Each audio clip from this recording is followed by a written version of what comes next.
Olá, eu sou Carlos Marcelo e este é o podcast do Pensar do Estado de Minas, o seu espaço para ideias, livros e discussões da atualidade. A gente hoje tem o prazer de receber a escritora cearense Dia Bárbara Nobre, que está aqui com a gente e vai conversar sobre o seu livro recém-lançado Boca do Mundo e também sobre a literatura brasileira contemporânea. Muito obrigado por estar aqui com a gente, Dia, é um prazer. Eu que agradeço, Carlos, pelo convite. Estou muito feliz de estar aqui nesse estado maravilhoso, no estado de Minas, que é um jornal também muito legal. E você que está morando no estado de Minas Gerais, né? Isso. Você passou um tempo morando em Belo Horizonte e agora está de mudança para Imorés, é isso? Isso, a gente está indo para Imorés agora, que é nordeste de Minas.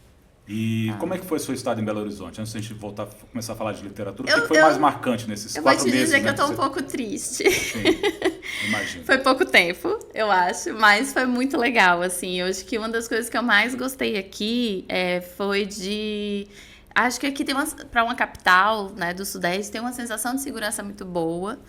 E eu gostava muito de caminhar aqui pelas ruas, assim. Então eu tava aqui na Lourdes, né? E então, assim, ia pra Savassi. Frequentou a Rua das Livrarias ali? Rua das Livrarias, tudo a pé. Eu fiz muito, eu acho que eu andei muito aqui, assim, porque eu fiz tudo que eu podia fazer, eu fazia a pé. Eu acho que BH é uma cidade muito propícia pra gente caminhar. Eu gosto muito de caminhar, de observar as coisas. Então, é uma cidade muito arborizada, pelo menos nessas áreas, né? Então, pra mim, isso foi muito legal, uma das coisas. Outra coisa, eu encontrei muitas pessoas legais aqui também, né? Tanto nas livrarias, a Livraria do Belas, que eu fiz uma ponte muito legal com o Paulo, que trabalha lá. Foi um espaço que eu gostei muito de frequentar. As livrarias da Savassi também. Então, e o mineiro, gente, pelo amor de Deus, né? O mineiro é muito gentil. Assim, eu fiquei muito impressionada, assim, em alguns momentos, porque bom, a gente vem do Nordeste, né? A gente é um povo um pouco mais, assim, direto, digamos assim. E, e aqui o pessoal eu achei muito gentil. E eu não poderia deixar de falar da comida. Ainda bem que eu caminhei muito, porque eu também comi muito.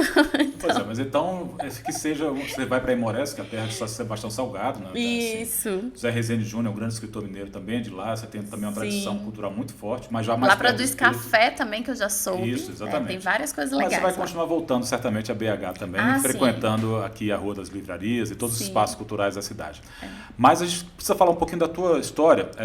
Você é cearense de Juazeiro do Norte, né, na Isso. região do Cariri, e você é formada em História, você é historiadora. Lançou antes desse romance que a gente vai conversar sobre ele aqui, Boca do Mundo, esse que está aqui com a Dia. Você lançou uma coletânea de contos, né? No Útero Não Existe Gravidade, é um nome forte, que foi finalista do Prêmio Mix Literário em 2011.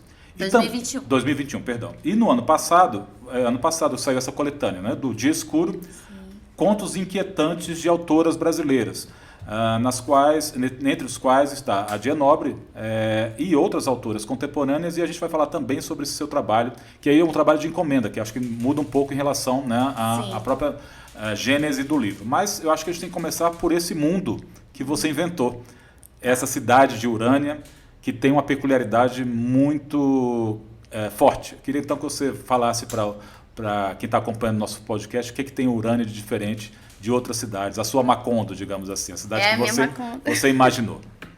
Então, é que você falou, eu sou de Juazeiro do Norte, né? Mas eu saí de lá aos 22 anos. Eu fiz minha graduação lá. E depois eu rodei bastante, assim. Eu morei no Rio Grande do Norte, eu fiz mestrado na UFRN. Aí morei um tempo em Brasília, durante o mestrado. Quase fiz doutorado em Brasília, mas aí eu decidi ir para a UFRJ. Então, eu morei no Rio, morei em São Paulo, morei fora do Brasil, voltei. Aí fui parar no sertão do Pernambuco porque eu fiz um concurso, já estava com doutorado, e eu fiz um concurso para professora universitária. E morei lá os últimos 9 anos. Em qual cidade? Em Petrolina. Petrolina, bem no sertão mesmo. Bem no sertão mesmo. Então, vocês me ouviram falar sobre caminhar nas ruas porque eu sentia muita falta, porque Petrolina é uma cidade muito quente e pouco arborizada. Então não tinha como caminhar nas ruas, assim, é muito difícil. Então, eu rodei bastante, né? E aí eu tenho várias referências de vários lugares e os lugares para mim são muito importantes, assim. O espaço para mim é muito importante e eu acho que isso tem a ver tanto com a minha pesquisa, né, a pesquisa da minha vida, do meu doutorado, quanto com o que aparece em Boca do Mundo. Porque quando eu penso o espaço, eu não penso o espaço como um mero cenário. Eu acho que o espaço, ele é um personagem também. E no espaço, a gente também muda. Tem um escritor argentino que eu gosto muito, Alan Post. Conheço, sim. Pois é, e ele tem naquele livro, que é o mais famoso dele, chamado O Passado. Ele é um romance, acho que de 400 páginas. E ele fala o seguinte, que ele precisou primeiro construir aquele território para depois que esse território fosse habitado pelos personagens, pelos protagonistas do livro. Então é um pouco isso que você fez com Urânia, você construiu essa cidade também, para depois, não depois, mas ao mesmo tempo você tinha que ter noção desse espaço, desse território que você ia delimitar, para aí sim esses personagens estarem se movendo dentro desse território, é isso? Sim, total, porque a ideia do livro nasce de uma encruzilhada, né? Desse espaço da encruzilhada. Eu visitei vários povoados durante a minha estadia lá, né, no Vale do São Francisco. Eu viajava muito para pequenas cidades do interior. E aí eu visitei uma cidade que me impressionou muito, que é uma cidade que fica no meio de uma encruzilhada. Então, a cidade que você tem é estadual, a estrada estadual. Ela tem uma rua que corta, e aí você tem casinhas de cada lado da cruz e acabou a cidade. E isso eu fiquei muito impressionada, porque a cidade, que não é uma cidade na verdade, ela é um distrito da cidade maior que se chama Santa Maria da Boa Vista. Então, o povoado, ele tem uma própria mística do próprio povoado. Então, o povoado tem várias histórias interessantes, assim, há grupos de ciganos que passaram lá e deixaram coisas escondidas. Há um homem que virava lobisomem. Uma serpente que vive na torre do sino da igreja. As pessoas desse povoado são muito interessantes também. E aí, quando eu tava chegando, né, e a gente ia pernoitar lá, eu parei e disse assim, e é isso? O povoado é isso? São essas 4 casinhas e tal. E aí, todas as histórias que eu tinha ouvido falar, eu fiquei mais impressionada, porque como é que pode um lugar tão pequeno ter tanta história? Porque eu fui pra lá justamente por conta das histórias que eu tinha ouvido. Você foi atrás de histórias? Então? Eu fui atrás de histórias. E eu fiquei muito impressionada com isso, né? Então, até porque a encruzilhada, quando a gente pensa nesse espaço encruzilhada, é um espaço muito forte. Ele tem também... Eu sou historiadora com um foco em história das mulheres e história das religiões. Então, a encruzilhada é um símbolo fortíssimo dentro da mítica religiosa. É um lugar de encontros, né? No cristianismo, é essa cruz que representa o sofrimento de Cristo. Em algumas religiões pagãs, eram lugares de poder. Quando a gente pensa nas religiões de matriz afro, a encruzilhada é o lugar onde habita Exu. Então, a encruzilhada é um lugar muito importante. Então, a primeira cena que surge na minha cabeça e que está no livro é a cena de uma mulher que está dirigindo nessa estrada. Ela para no meio do acostamento, ali na Caatinga, entra na Caatinga, enterra um negócio lá, sai... E o carro dela quebra na encruzilhada e ela acaba ficando lá. Então, é como se esse lugar escolhesse ela. Então, ela para lá porque o lugar determinou que ela ia ficar. Então, o lugar, ele vai ganhando também essa força de personagem. E que lugar é esse? Então, a Urânia é esse lugar onde só nascem mulheres, é o lugar onde o mundo começou, é o lugar onde o mundo pode acabar também, é o lugar onde mora uma serpente que é a narradora do livro. E aí temos então uma certa explicação para o título do livro, né? Sim, Boca do Mundo, né? O Boca do Mundo ali vem de uma lenda. E aí entra a minha experiência, por isso que eu falei também dos lugares que eu morei. Eu venho do Cariri cearense, você deve conhecer. O Cariri também é um lugar de muitas histórias. Então, e de muita religiosidade, né? Muita religiosidade, muitas histórias. Então, assim, religião e lendas é uma coisa que sempre estiveram na minha vida. Assim, desde pequena, minha avó era analfabeta, minha avó era paraibana, de Esperança. Sim. Mas ela veio com a família dela, ela pequena, a mãe dela grávida de 7, 8 meses. Eles vieram a pé de Esperança até Juazeiro do Norte para pagar uma promessa para o Padre Cícero e acabaram ficando em Juazeiro. Então, a minha avó, ela era analfabeta, mas ela sabia, por exemplo, cordéis de cor. Vários cordéis, coco verde de melancia, né? Histórias que eram muito famosas no cordel.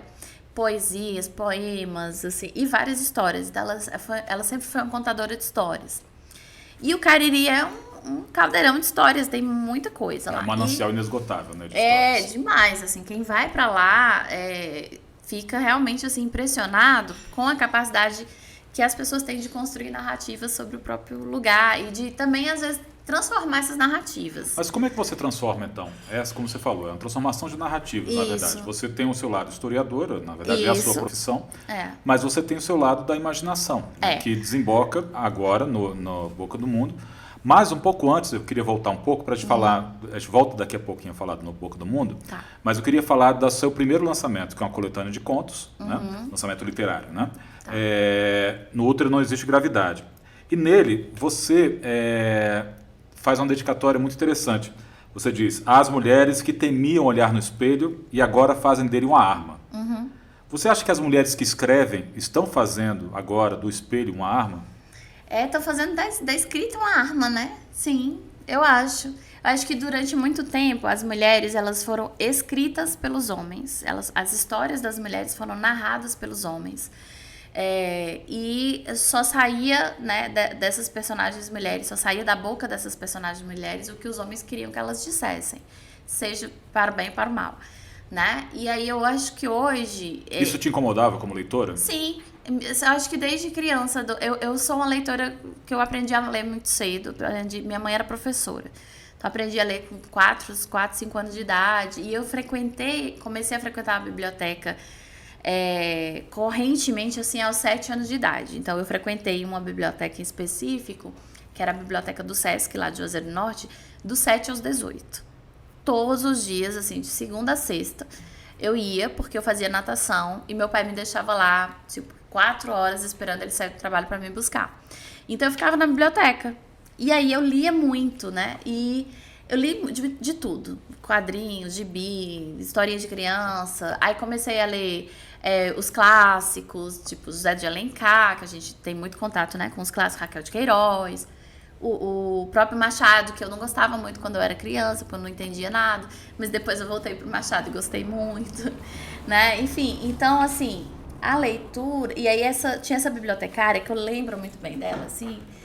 Porque ela me estimulava muito a ler e ela montou um clube de escrita para crianças e adolescentes.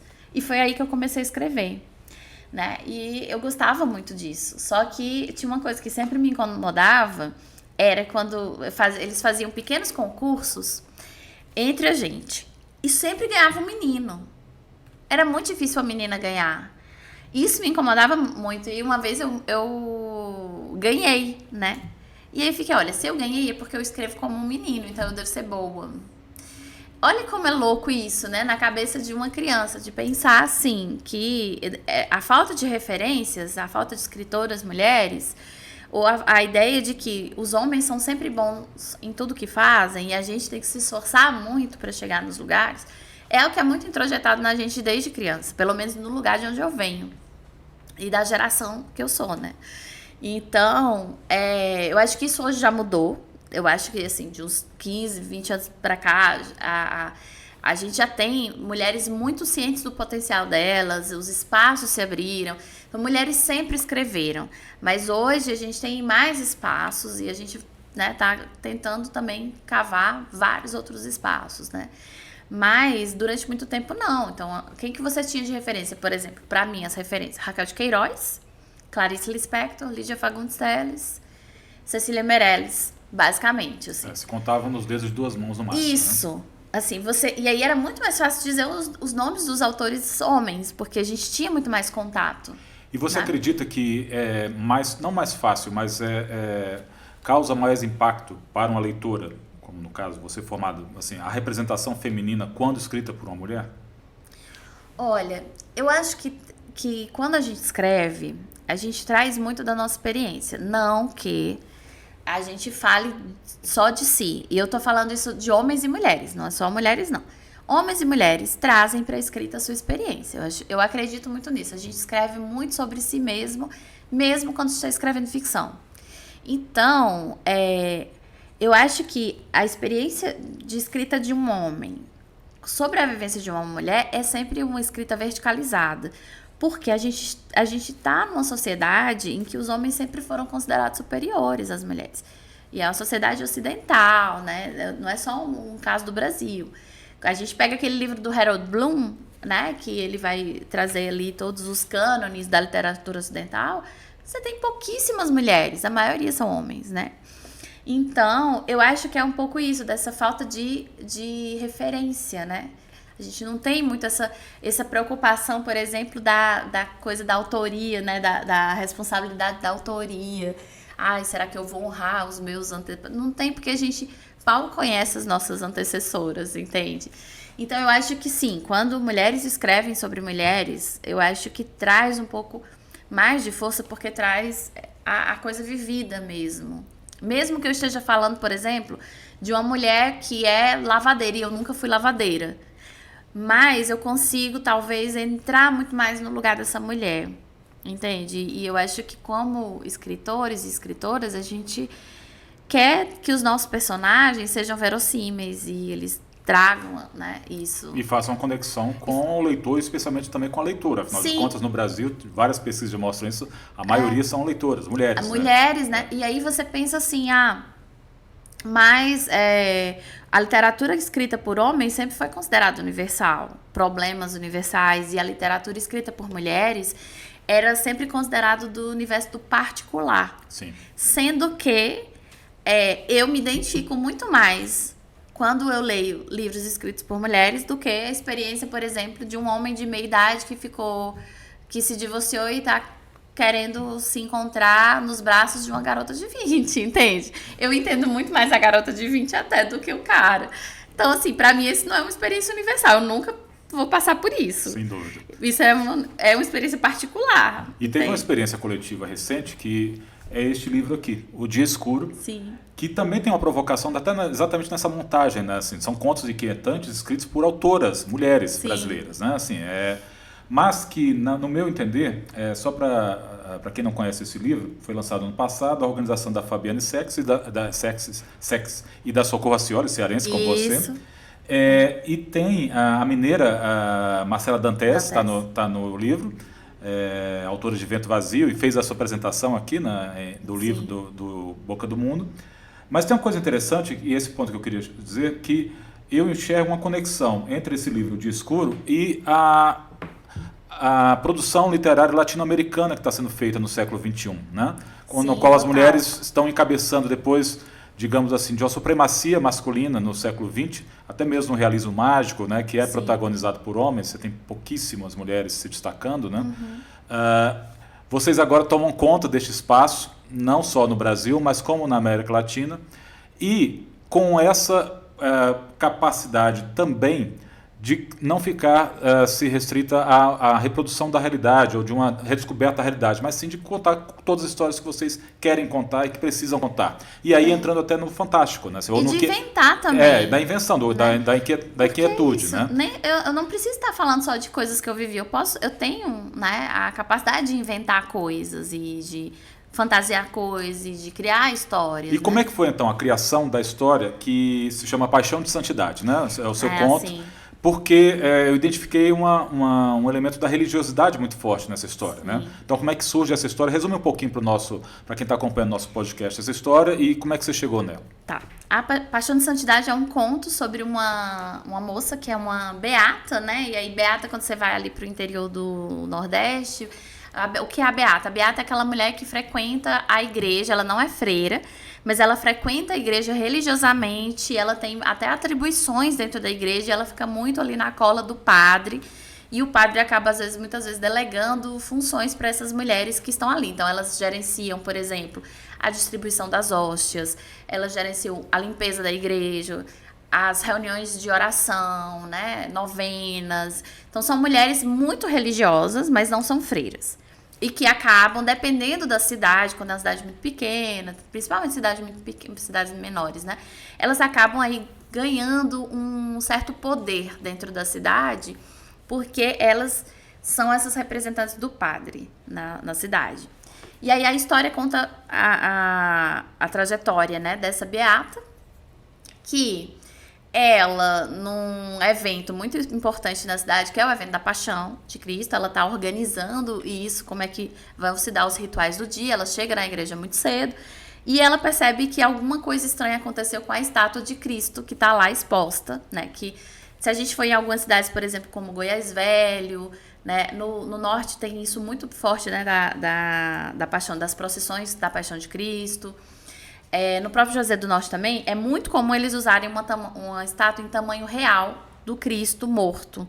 E ele fica lá deitado num caixão no meio da igreja. A gente tem essa tradição aqui em Minas também. Aqui em Minas Sabará, tem Sabará, Ouro isso, Preto, né? isso. Tem alguns lugares também. Então, ela percebe que alguma coisa muito estranha aconteceu com esse corpo morto do Cristo. E ela começa a pirar nisso e a tentar resolver esse problema. E aí ela vai chegar a umas conclusões muito loucas que vem da experiência religiosa dela. E que vão provocar essa sensação de quietude que estão nesses inclusive contos, uma curiosidade da coletânea. Isso, você falou sobre essa inspiração e esse lugar das autoras latino-americanas. Uma curiosidade é que a Socorro e a Fabiane, quando elas pensaram na coleção, uma das grandes referências é a Mariana Henriques. Elas falaram pra gente. A gente quer fazer algo ali próximo do que a Mariana Henriques está fazendo no As Coisas Perdemos no Fogo, Nossa Parte de Noite. Então, a gente quer contos de terror, mas que não sejam... E tem alguns que são até, mas que não sejam só esse terror que a gente conhece na TV, né? Esse terror que causa aquele jump scare, né? Que é aquela coisa que aí você tem que pular de susto. Não. O susto, ele vai vindo de algumas... Às vezes até da incredulidade, de você pensar, eu não acredito que essa personagem tá fazendo isso, né? Que é algo que a Samantha Schweblin também faz em alguns contos dela. A Mônica Orreda também. A Mônica Orreda faz, né? Mandíbula no romance. Tem uma geração de autores. Nova, a Maria Fernanda Ampoeiro faz isso de uma forma um pouco mais explícita no Rinha de Galos, né? Que a gente tem um conto muito legal da Amara Moira, que traz também uma coisa do body horror, né? Que é um pouco o que a Maria Fernanda Ampoeiro faz, né? Também. Agora, a partir dessa conversa, desse ponto da conversa, a gente pode conversar um pouco mais agora sobre o Boca do Mundo. E eu só queria lembrar para quem está nos acompanhando que essa entrevista vai ficar disponível não só no nosso canal do YouTube, mas também no site do Estado de Minas, no em.com.br, e também na edição impressa. A gente vai ter um resumo na edição impressa do Pensar do Estado de Minas, que todo sábado está nas bancas, junto com a edição semanal do nosso jornal. Bom, eu queria falar um pouco dessa questão da religiosidade, na verdade da espiritualidade, que é um tema, não um tema, porque eu acho que a literatura não tem tema, mas eu acho que é um ponto muito forte no Boca do Mundo e que eu queria que você contasse como é que ela entrou na sua narrativa. Tá, e aí eu aproveito também para explicar até porque que eu escrevi esse conto no Dia Escuro. Como eu te falei, eu sou de Juazeiro do Norte, um lugar que é conhecido pelas romarias do Padre Cícero. E isso... A religiosidade girar em torno do Padre Cícero é uma coisa que eu convivo desde criança, né? Então, convivi com romeiro a vida toda. Eu conheço pessoas que tiveram ranchos de romeiro, que são esses lugares de acolhimento e tal. E qual é a história oficial de Juazeiro do Norte? No dia 6 de março de 1889, o Padre Cícero ministrou a hóstia a uma beata. Essa hóstia sangou, é um fenômeno chamado transubstanciação eucarística. E a partir daí surgiram vários milagres que tornam o Padre Cícero um santo popular, certo? Então, na faculdade, eu fui pesquisar um pouco mais essa história. E eu descobri que essa beata, que inclusive nem era nomeada, ela tem um nome, ela se chama Maria de Araújo. E os fenômenos, tanto do sangramento da hóstia, quanto outros fenômenos considerados extraordinários, aconteciam com ela desde que ela era criança. E esse fenômeno de sangramento é o primeiro fenômeno que ganha muita popularidade. Chega à diocese de Fortaleza, na época não tinha diocese no interior. O bispo manda investigar, tem todo um processo episcopal sobre essa mulher. Esse processo vai para Roma. No Vaticano tem todo um processo sobre essa mulher. Ela é condenada a uma série de coisas. Uma delas é que tudo que tivesse o nome dela fosse apagado. Ela tinha vários registros, as pessoas faziam medalhinhas com o nome dela. As primeiras romarias ao Juazeiro foram para ela, não para o Padre Cícero. Então, a minha tese, que eu levei à faculdade, mestrado, doutorado, todo tô mais de 10 anos investigando isso, é que a partir da condenação da Maria de Araújo, há um apagamento dela e um deslocamento da crença para o Padre Cícero. Isso resultou na produção de uma tese de doutorado, ganhou o prêmio CAPES em 2014 e foi reeditada ano passado pela Planeta, se chama Incêndios da Alma. E né, no Incêndios da Alma eu estudo essa beata, né? Que na verdade esse livro ele é bem um compilado de todos os meus estudos, são 10 anos de estudo sobre essa mulher. E aí por isso que quando a Socorro me pediu um conto para esse livro aí, eu trouxe uma beata. E a história, e aí eu pego a Beata Maria de Araújo e coloco no Boca do Mundo também, porque ela vira uma santa popular dentro. Então há uma conexão entre os dois livros. Tá, na verdade tem conexão entre tudo, sim. Porque assim, tem conexão com a minha vida, com a minha formação acadêmica, com o que eu conto, a história que eu conto no Dia Escuro. Até com o Útero Não Existe Gravidade também, porque eu fui todo mundo que nasce no Juazeiro é muito envolto com religião desde pequena. Quer queira, quer não. Quer goste, quer não. Quer seja religioso, quer não. Mas a espiritualidade que está em Boca do Mundo é diferente da religiosidade. Porque aí foi intencional. Aí eu queria transformar essa religiosidade em algo mais que fosse orgânico e não imposto. Porque aí a gente sabe de todo o processo de imposição da fé da Igreja Católica no mundo. Não é uma coisa do Brasil, no mundo. Né? Então eu queria que no Boca do Mundo fosse mais orgânico. E aí, como eu tinha falado, né, eu me inspirei também em várias histórias e lendas de lá. E a história que eu mais me inspiro para criar o cenário de Boca do Mundo é a história da Pedra da Batateira, que é uma história que conta que quando os indígenas cariris, eles são expulsos da região, eles deixam algumas maldições. Uma delas é essa pedra que guarda uma fonte de água inesgotável, que se retirada, essa água pode inundar o vale. E o vale vai voltar a ser mar, né? E lá a gente já tem evidências paleontológicas que lá foi mar durante muito tempo. O mar recua justamente até a Paraíba.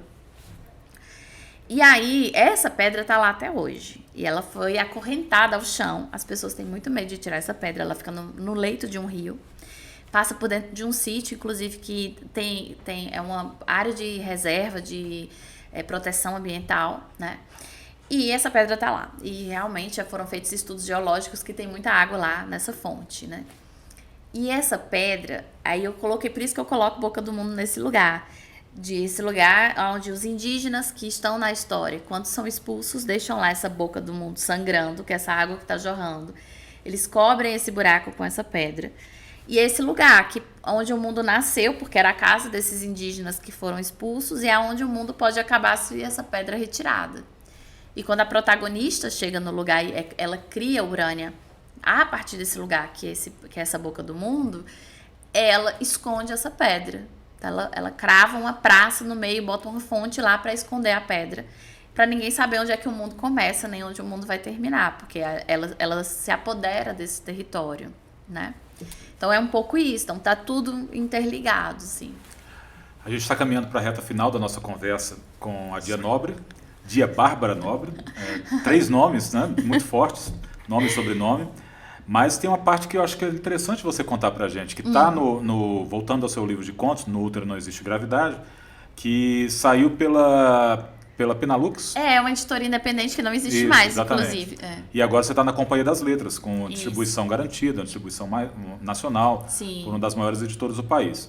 Mas tem você coloca nesse livro de contos algo que acabou acontecendo com você, né? Que você escreve no livro. Aos 16 anos, li Crônica da Casa Assassinada, do mineiro Lúcio Cardoso. Amei tanto que o destruí. Como é que foi essa reação? Conta pra gente. E por que você decidiu levá-la também? Foi tão forte assim que você decidiu levá-la para o seu primeiro livro de contos? O No Útero Não Existe Gravidade, ele é um livro de ficção, mas ele parte de alguns elementos autobiográficos. Um deles é uma situação de abandono materno que eu sofri. E o Crônica da Casa Assassinada fala justamente disso. De uma mãe que vai embora, que depois retorna. E desses desafios, né, que o personagem enfrenta a partir desse retorno da mãe, né? E eu lembro que quando eu li, eu fiquei muito impressionada. Eu li, assim, o livro, acho que umas 3 vezes consecutiva. Tipo, Tipo, eu lia, terminava, recomeçava o livro. Lia, terminava, recomeçava o livro. E eu tive vários sentimentos. Eu adorei, eu odiei, eu senti raiva. E eu senti muita vontade de escrever como ele escrevia. Eu pensava, Então foi uma nossa, reação muito intensa, né? foi muito intensa. E aí junto o fato de eu ser uma adolescente, né? Nos anos 2000, 16 anos. Foi exatamente nos anos 2000. Então já era um universo. Mas depois você muito recuperou intenso. um outro exemplar de crônicas? Ah, sim, hoje eu tenho outro exemplar. Já tem, não? E não voltou a rasgar? Não, não. Mas aí na época eu comecei, tipo, teve tem um trecho que agora eu não vou te lembrar qual era a página. Mas assim, eu fiquei com tanta raiva que eu rasguei. Eu pensava assim, isso é muito eu, parece muito comigo, entende?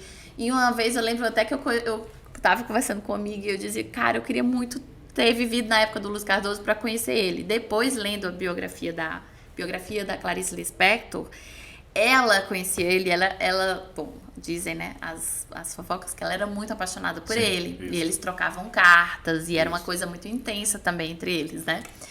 Então, eu ficava assim, meu Deus, assim, sabe? Eu queria ter conhecido. Se tem um autor que eu queria ter conhecido pessoalmente, assim, é o Lúcio Cardoso. A Clarice também, eu queria muito ter conhecido a Clarice, assim.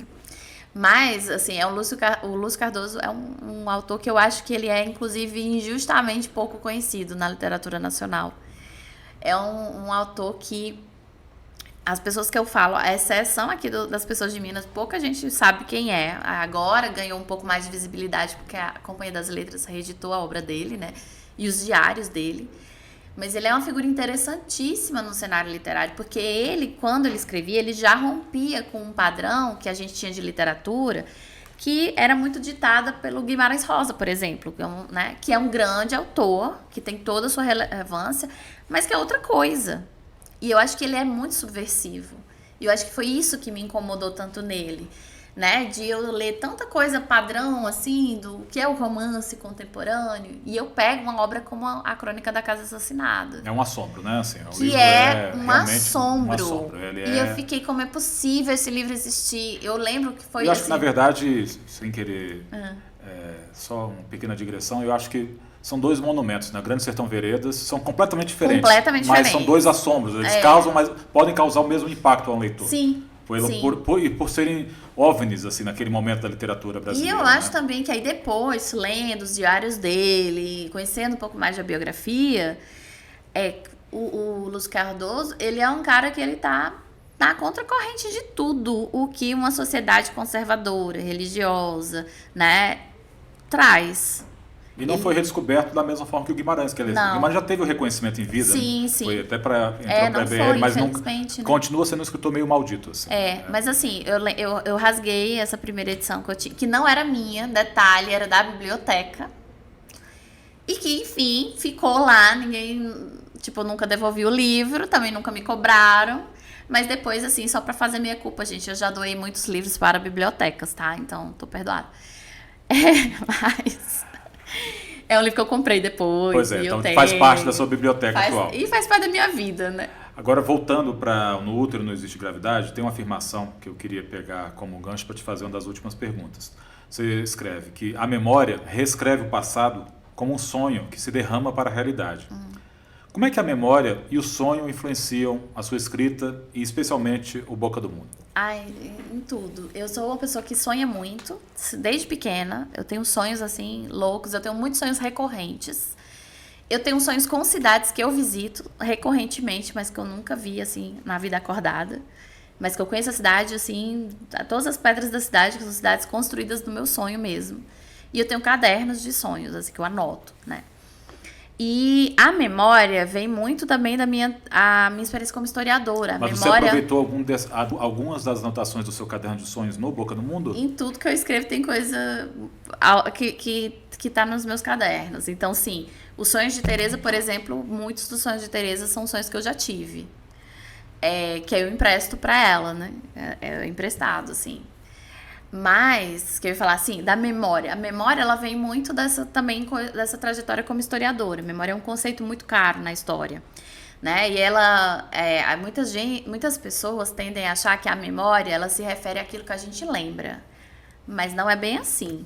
A memória, na realidade, ela é aquilo que está entre o que a gente lembra e o que a gente esquece. Porque ela é um recorte. Então, quando a gente fala assim de rememorar, aí você está relacionando aquilo que você lembra. Mas a memória em si não é um conceito somente que aponta para a lembrança. Ela aponta também para o esquecimento, para aquilo que a gente ou escolheu esquecer conscientemente ou inconscientemente. E que acaba se derramando nos sonhos. Então, tem muitos, por exemplo, traumas que a gente vive que a gente esquece e que aparece de forma recorrente nos nossos sonhos, porque tá lá no nosso inconsciente.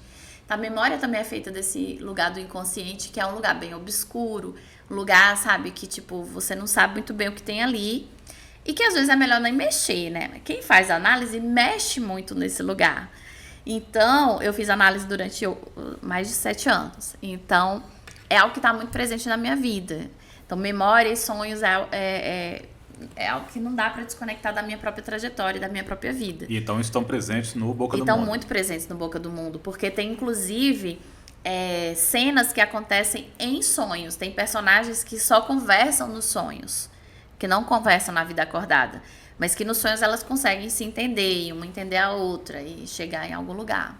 Por falar nesses personagens, nesses diálogos, eu queria que você encerrasse lendo, que a gente encerrasse com uma leitura de um trecho de Boca do Mundo. Já está em todas as livrarias, tá, gente? Em todos os sites também. Livro de estreia, o primeiro romance da Dia Bárbara Nobre, que a gente recebeu aqui no podcast do Pensar. Foi um prazer de te receber aqui. Espero que você volte mais vezes a Belo Horizonte para a gente conversar mais vezes com seus próximos trabalhos, tá? Sim. E que você continue trilhando esse percurso na literatura contemporânea, que a gente está vendo que é só o começo. Muito obrigada, eu fico muito feliz de estar aqui, quero voltar outras vezes sim, e a gente vai continuar conversando. Com certeza, vamos lá. Vou ler uma parte bonitinha, tá? Do livro, uma parte romântica. O sino da igreja tocou a sexta badalada. Lá no alto da roda gigante, Bamila agarrou a mão de Teresa e fixou o olhar em seu arco do cupido, o espaço curvo entre o nariz e a boca. As luzes do parque incendiavam o céu, mas ainda era possível ver Antares brilhando na constelação de Escorpião através do beijo das duas. O corpo de Teresa descamava por inteiro. Os olhos, ainda opacos, se renovavam, feito cobra em tempo de ecdise. Era possível vislumbrar uma pele nova cobrindo a extensão do seu corpo, erigindo-se como um monumento. De pouquinho em pouquinho, feito um bebê aprendendo a andar, feito a semente plantada por ela, germinando no estômago do mundo, feito uma cidade construída tijolo a tijolo, feito a terra que se renova, milênio após milênio. Dia Bárbara Nobre, Boca do Mundo, muito obrigado pela sua presença aqui com a gente. Até a próxima. Até a próxima.